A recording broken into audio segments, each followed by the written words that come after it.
हम कोरोना के समय भी एकजुटता से ऐसी चुनौतियों का सामना कर चुके हैं। अब हमें फिर से उसी तरह तैयार रहने की आवश्यकता है। धीरज के साथ, संयम के साथ, शांत मन से हमें हर चुनौती का मुकाबला करना है। प्रधानमंत्री नरेंद्र मोदी के इस संदेश को कैसे समझा जाए? क्या उन्होंने आने वाले समय में एक बड़े संकट की ओर इशारा किया है? क्या उन्होंने संसद के पटल से देश को तैयार रहने के लिए सचेत कर दिया है? अपने संबोधन की आखिरी पंक्तियों में प्रधानमंत्री ने कोविड महामारी का जिक्र किया। इस बात के अर्थ क्या हैं? कोविड-19 में जैसा धीरज, जैसी हिम्मत, जैसी एकजुटता देश ने दिखाई, क्या वैसा ही सब कुछ फिर से उसका प्रदर्शन भारत के लोगों को करना पड़ेगा? इसके जवाब आज तलाशने की कोशिश करेंगे। मेरा नाम कुलदीप है, आप देख रहे हैं the Lallantop show. Brought to you by Candid, Rajnigandha and Goldi Masale. Candid dusting powder, 4 skin problems का एक expert solution. Candid dusting powder, हटा खुजली, लगा कैंडिड। प्रधानमंत्री नरेंद्र मोदी ने आज पश्चिम एशिया में चल रहे युद्ध पर लोकसभा को संबोधित किया। संसद में प्रधानमंत्री के भाषण का मतलब है पूरे देश को संबोधित करना। प्रधानमंत्री ने अपने भाषण में युद्ध की बात की, हॉर्मुज स्ट्रेट की पाबंदियों से दुनिया भर के लिए ऊर्जा का जो संकट पैदा हुआ है, जो चुनौतियां पैदा हुई हैं, उस पर बात की, क्योंकि भारत भी इस संकट से ज़ाहिरन अछूता नहीं है। हालात पैनिक करने वाले भी नहीं हैं, लेकिन ये भी नहीं कहा जा सकता कि सब कुछ ठीक है। इस बात का इशारा प्रधानमंत्री मोदी ने अपने भाषण की आखिरी पंक्ति में दिया भी। इस विषय पर हम लौटेंगे। पहले प्रधानमंत्री मोदी के भाषण की 5 बड़ी बातों पर नज़र डालते हैं। पिछले 1 दशक में भारत ने संकट के समय के लिए कच्चे तेल के भंडार बढ़ाने पर प्राथमिकता दी है। आज हमारे पास 53 लाख मीट्रिक टन से अधिक का स्ट्रेटेजिक पेट्रोलियम भंडार है और इसे 65 लाख मीट्रिक टन तक से भी अधिक बढ़ाने का काम इस समय चल रहा है।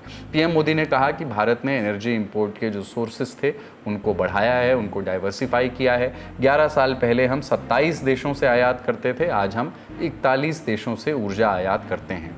एलपीजी का संकट भी 2 हफ्तों से खबरों में है। प्रधानमंत्री नरेंद्र मोदी ने आज इस विषय को भी अपने बयान में शामिल किया। उन्होंने कहा कि सरकार ने घरेलू एलपीजी उपभोक्ताओं को प्राथमिकता दी है और एलपीजी का घरेलू उत्पादन भी बढ़ाया जा रहा है। प्रधानमंत्री ने कहा कि तेल के संकट के बीच भारत में पेट्रोलियम में एथेनॉल मिलाने से जो फ़ायदा हमें मिला है उसको भी उन्होंने रेखांकित किया। उन्होंने कहा कि 1 दशक पहले देश में एथेनॉल ब्लेंडिंग की क्षमता केवल 1% थी, आज हम पेट्रोल में 20% के करीब एथेनॉल ब्लेंडिंग के आसपास पहुंच गए हैं। इसके चलते पिछले 1 साल में हमें लगभग 4.5 करोड़ बैरल कम तेल बाहर से मंगाना पड़ा है। सिर्फ हम ही नहीं, दुनिया भर के देश इन दिनों तेल और गैस के संकट से घिरे हुए हैं। लेकिन बिजली का क्या?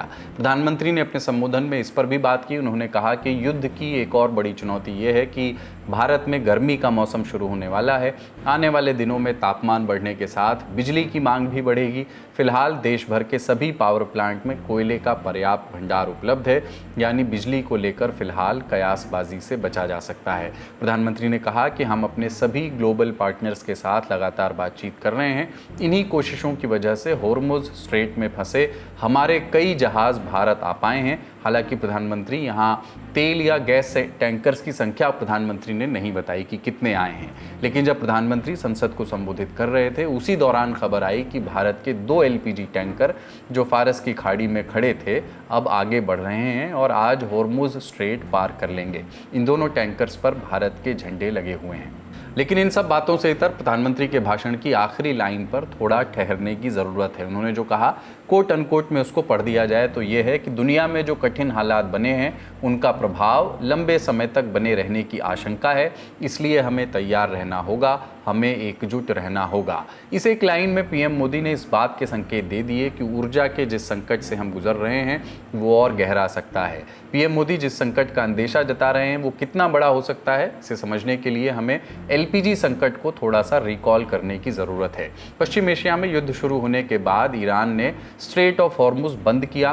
खाड़ी से आने वाले गैस और तेल के टैंकर बंद हो गए। जो आए वो बड़ी मशक्क़त के बाद आए, पर यहाँ से सप्लाई बंद हो गई। भारत में क्या हुआ? एलपीजी की किल्लत हो गई। सरकार ने आदेश दिया कि कमर्शियल एलपीजी की सप्लाई को कम किया जाए, डोमेस्टिक एलपीजी पर पूरा फोकस किया जाए। इससे होटल रेस्तरां की रसोई पर संकट आ गया, कई बंद होने के कगार पर पहुंच गए, कई बंद भी हो गए।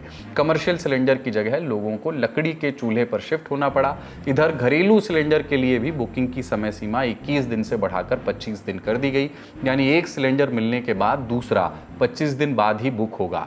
फिर खबर आई कि कुछ ग्रामीण इलाकों में बुकिंग 45 दिन बाद ही हो सकेगी। इतना सब होने के बावजूद कई जगहों से एलपीजी की किल्लत की खबरें आ ही जाती हैं। गैस एजेंसी के बाहर लंबी लाइनें दिख ही जाती हैं। तेल की बात करें तो पिछले हफ्ते प्रीमियम पेट्रोल और इंडस्ट्रियल डीजल के दाम बढ़े।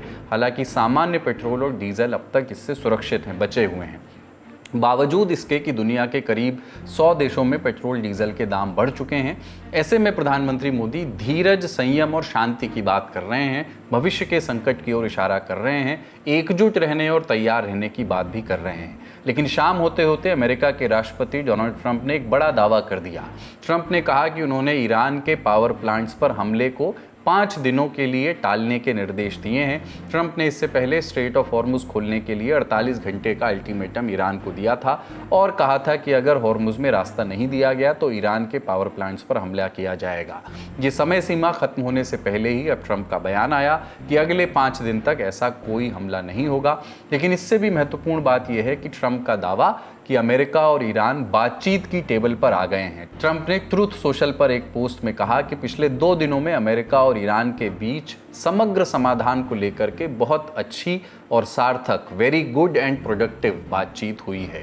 ट्रंप का इतना कहना भर था कि तेल के दामों में जो आग लगी हुई थी उसकी आंच कम होती दिखने लगी। कच्चे तेल के दाम $100 से नीचे आ गए। लेकिन सबसे महत्वपूर्ण बात यह कि ईरान ने ट्रंप के दावे को खारिज कर दिया। इस्लामिक रिवोल्यूशनरी गार्ड्स कोर की IRGC की एफिलिएटेड फार्स न्यूज़ एजेंसी ने ट्रंप के बातचीत के दावों को ही फर्जी बता दिया।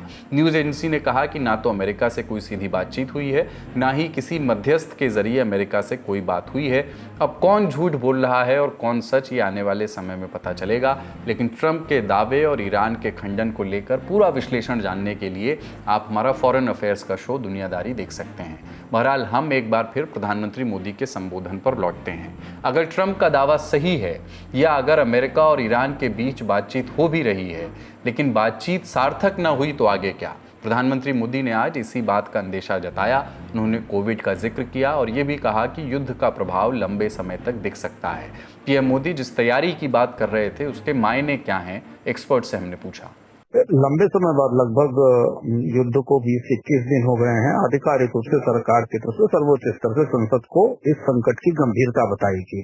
अभी तक हम सरकार के अलग अलग तरीके के बयान सुन रहे थे। शुरुआत में तो ये माना गया कि कोई बड़ा संकट नहीं है, फिर धीमे धीमे इसकी गंभीरता बताई गई।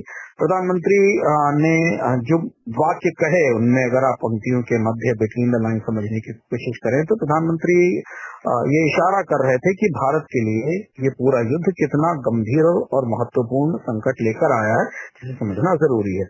4-5 महत्वपूर्ण हिस्से हैं जिन पर सीधा असर तत्काल दिखेगा और इन्हें आप सीवियरिटी के हिसाब से या गंभीरता के हिसाब से सूचीबद्ध कर सकते हैं। सबसे पहला ये कि हॉर्मुज से आने वाला LNG, गैस, LPG और तेल पूरी तरह ठप है।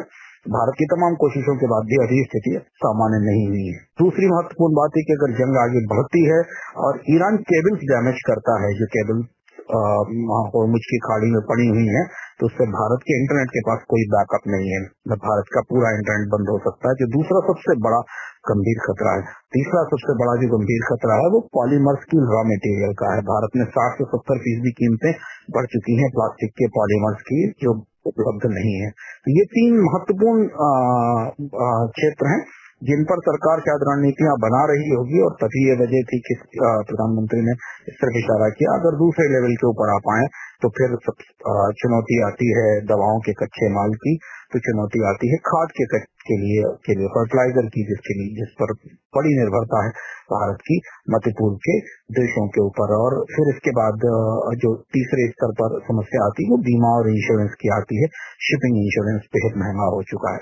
ये 6 बड़े क्षेत्र हैं जिनमें अगर ये युद्ध समाप्त नहीं होता है या अगले 5 दिन में समाप्त नहीं होता तो आपको अलग अलग स्तर पर इसके असर दिखने लगेंगे। LPG और LNG पर हमें असर स्पष्ट रूप से दिखने लगा है। तेल पर अगले 15 दिन के अंदर हमें इसका प्रभाव दिखेगा।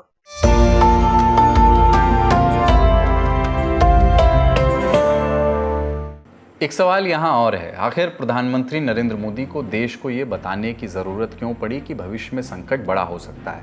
जाहिर है प्रधानमंत्री ने डराने के लिए नहीं, तैयार रहने के मकसद से ये बातें कहीं, लेकिन ट्रंप के ईरान के साथ बातचीत वाले बयान से पहले जिस ओर मिडिल ईस्ट युद्ध जाता रहा है उसका परिणाम भारत ही नहीं दुनिया भर के लिए मुश्किलें खड़ी कर सकता है। आज एक खबर आई, ईरान के डिफेंस काउंसिल ने एक बयान जारी किया, कहा कि ईरान के दक्षिणी तट, सदर्न कोस्ट और आइलैंड्स पर अगर हमला होता है तो समुद्र में बारूदी सुरंगें बिछाकर खाड़ी के समुद्री रास्तों को काट दिया जाएगा। रिपोर्ट के मुताबिक अमेरिका ईरान के खार्ग द्वीप, जो ईरान के ऑयल एक्सपोर्ट का मेन हब है, उस पर कब्जा करने और उसकी घेराबंदी करने का प्लान कर रहा है ताकि तेहरान पर दबाव डाल करके हॉर्मुज स्ट्रेट को सभी जहाज़ों के लिए फिर से खुलवाया जा सके। बयान में कहा गया, ईरान के तटों या द्वीपों पर हमला करने की कोशिश की गई तो खाड़ी के सभी रास्तों को समुद्री बारूदी माइंस से भर दिया जाएगा, जिनमें तैरने वाली बारूदी माइंस भी शामिल हैं। ऐसे में पूरी खाड़ी लंबे समय तक हॉर्मुज स्ट्रेट की तरह बंद हो जाएगी। 1980 के दशक में क्या हुआ था किसी को भूलना नहीं चाहिए। फिलहाल स्ट्रेट ऑफ हॉर्मुज बंद है, जिसकी वजह से तेल के दामों ने आसमान छू रखा है। हमने पिछले हफ्ते ही देखा कि भारत को खुद एक बैरल कच्चा तेल खरीदने के लिए $156 चुकाने पड़ रहे हैं। ऐसे में ईरान जो समुद्री बारूद बिछाने की बात कर रहा है उसके मायने क्या हैं? अगर वाकई ऐसी स्थिति बनी तो संकट कितना बड़ा हो सकता है, ये भी समझ लेते हैं। देखिए, अभी तक जो है ईरान ने कुछ माइंस बिछाए, यानी नेवल माइंस बिछा के गल्फ के कुछ एरियाज़ को उन्होंने बंद कर रखा है, लेकिन उन्हें ये डर है कि यूनाइटेड स्टेट्स अब जो है एक मिलिट्री ऑपरेशन माउंट करने जा रही है। यूएस मरीन्स आएंगे, 82nd एयरबोर्न भेजेंगे वहाँ पे, और हो सकता है ये यूएस फोर्सेस ईरान की जो बहुत सारे जजीरे हैं पर्शियन गल्फ में उस पे कब्ज़ा कर लेगी, कार्ग आइलैंड पे कब्ज़ा करेगी। इसीलिए ईरान ने ये धमकी दी है कि अगर ऐसे मिलिट्री ऑपरेशंस हो जाते हैं तो वो पूरी पर्शियन गल्फ पे माइंस बिछा देंगे। इसका मतलब है पूरी जो ट्रैफिक अब जो चल रही है वो बंद हो जाएगी। इससे बहुत ही एक बड़ा एक डैमेज हो सकता है पूरे एरिया में। उन्होंने फ्लोटिंग माइंस इस्तेमाल करने की धमकी भी दी है। फ्लोटिंग माइंस तो बहुत सबसे खतरनाक जो सी माइंस होते हैं वो फ्लोटिंग माइंस हैं, क्योंकि उनका कोई पोजीशन का कुछ पता नहीं चलता है, वो पानी के ऊपर ऐसे चलते रहते हैं। इसीलिए उन्होंने ये धमकी दी है कि अगर इस तरह की कोई मिलिट्री ऑपरेशंस उन पे किया जाए, ऐसे कोई कार्रवाई की जाए, तो वो पूरी तरह से पर्शियन गल्फ और स्ट्रेट ऑफ हॉर्मुज को बंद कर देंगे। ईरान युद्ध से जो ऊर्जा संकट पैदा हुआ है उस पर इंटरनेशनल एनर्जी एजेंसी के प्रमुख ने कड़ी चेतावनी दी है। उन्होंने कहा है कि इस लड़ाई से ऊर्जा संकट पैदा हुआ है। इसके पहले 1973 और 1979 में तेल संकट हुआ था और 2022 में यूक्रेन पर रूस के हमले से गैस की कमी हुई थी। उन दोनों को मिला भी दिया जाए तो ये उससे भी कहीं ज़्यादा बड़ा संकट है। बिरोल ने कहा कि स्ट्रेट ऑफ हॉर्मुज के लगभग पूरी तरह बंद हो जाने और पावर प्लांट्स पर हमलों के कारण ग्लोबल ऑयल सप्लाई में लगभग 11 मिलियन बैरल प्रतिदिन की कमी आई है।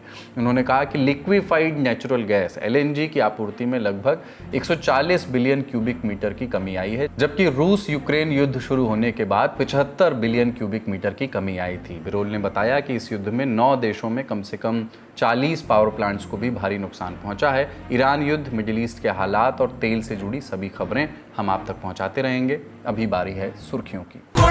गोल्डी छोले मसाले, जहां जाएं रिश्ते बनाएं। गोल्डी लाए हैं फ्रेश लॉक टेक्नोलॉजी, जो रखे मसालों को हर समय।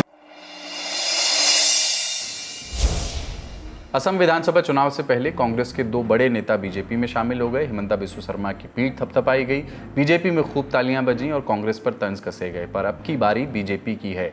इस बार बीजेपी और हिमंता को बड़ा झटका लगा है। सरकार में राज्य मंत्री नंदिता गारलोसा ने कांग्रेस ज्वाइन कर ली है। 22 मार्च को गारलोसा ने भाजपा छोड़ करके कांग्रेस का दामन थामा।